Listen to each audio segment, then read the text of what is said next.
Alright, so let's prove this identity. We're going to be working with the left-hand side. So in the numerator of the left-hand side, we have a tan. Now tan is sine over cos, plus a cot. Cot is cos over sine, like that. This is divided by a sec. Sec is 1 over cos. A cosec, that is 1 over sine.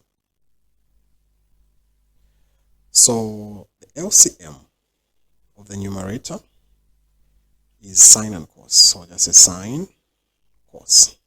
This is just for the two fractions in the numerator. So cos into sine cos is sine. Sine times sine gives us sine square. Sine into the denominator is cos. Cos times cos is cos square. Now remember, this is just the numerator. So divided by the denominator also has a common denominator, which is sine cos, like this. So cos into that is sine. Sine times 1 is sine. Sine into that we get cos. Cos times 1 is cos. So we have something like this. Then, clearly in the numerator, that's a 1.